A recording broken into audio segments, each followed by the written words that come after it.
नमस्कार दोस्तों, आप सबका स्वागत है। जून 2022 सत्र स्टार्ट हो गया है और 22 जुलाई से पेपर स्टार्ट है। ये बीएजी का स्नातक का हिंदी भाषा का संप्रेषण कौशल पेपर है। यह एक इलेक्टिव पेपर है। अधिकतम 100 नंबर है। टोटल 3 खंडों में पेपर आता है। 3 घंटे में करने रहते हैं और सभी खंडों में से उत्तर लिखने जरूरी हैं। जो खंड क है, इसमें 3 खंड होते हैं, खंड क, ख, ग। जो खंड क है उसमें से 2 क्वेश्चन करने रहते हैं, जिसमें 3 क्वेश्चन आंगिक भाषा का तात्पर्य स्पष्ट करते हुए उसके महत्व पर प्रकाश डाले। इसमें क्या है कि बॉडी लैंग्वेज पे बोला है कि बॉडी लैंग्वेज का क्या तात्पर्य है और उसका महत्व क्या है। आप जब ओरल कम्युनिकेशन करते हैं और उसके साथ बॉडी लैंग्वेज, बॉडी भी मूवमेंट करती है, तो उसका महत्व क्या हो जाता है, उसके बारे में बताना था। साक्षात्कार का अर्थ स्पष्ट करते हुए इसके 5 सिद्धांतों को बताइए। जब आप किसी से मिलते हैं, जब आपको किसी के बारे में बताना रहता है अपने बारे में, तो उसका अर्थ स्पष्ट करिए। उसके जो 5 सिद्धांत थे वो लिखने थे और सामाजिक आदान प्रदान के विभिन्न रूपों को विस्तार से समझाना था। सामाजिक जो टेक एंड गिवन होता है, उसके बाद जैसे कोई भी चीज़ आप समाज में है, कोई संप्रेषण के माध्यम से कोई नॉलेज शेयर करते हैं और आप कुछ उसके माध्यम से ग्रहण करते हैं, तो उसका विभिन्न रूप को विस्तार से बताना था।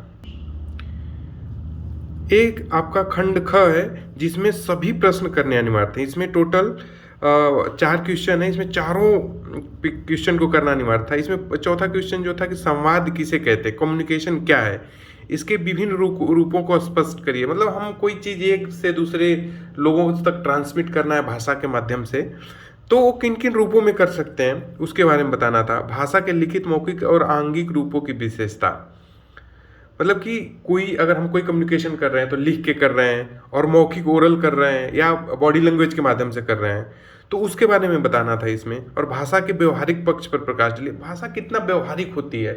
जैसे आप एक खड़ी बोली देखेंगे, एक खड़ी भाषा, एक भाषा देखेंगे, एक बोली देखेंगे, तो उसका व्यवहारिक पक्ष क्या होता है। आप उस व्यवहार में उस भाषा को कितना यूज, कुछ क्लिष्ट भाषाएं होती हैं जिसका व्यवहारिक रूप ही नहीं होता है। कुछ भाषाएं होती हैं जो व्यवहार में इतनी फ्लुएंटली प्रयोग होती हैं कि वो व्यवहारिक में काफ़ी सरल और सहज हो जाती हैं। संवाद के औपचारिक और अनौपचारिक रूपों पर प्रकाश डालिए। संवाद का जो औपचारिक और अनौपचारिक, जो संवाद, जैसे जब कोई संवाद प्रोटोकॉल के थ्रू होता है तो वो औपचारिक में आ जाएगा। जब कोई भी संवाद प्रोटोकॉल का फॉलो, कोई एक वैध प्रोसेस को फॉलो नहीं करता है, तो वो अनौपचारिक हो जाता है। अब आते हैं खंड ग पे। खंड ग में 3 क्वेश्चन है जिसमें 2 करने हैं। 8वां क्वेश्चन पत्र लेखन के विभिन्न रूपों के बारे में। आप पत्र लिखते हैं तो एक जो होता है कि व्यक्तिगत होता है, एक सरकारी होता है, एक अर्ध सरकारी होता है।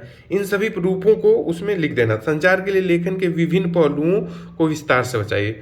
संचार के लिए जो लिखने के विभिन्न पहलू हैं।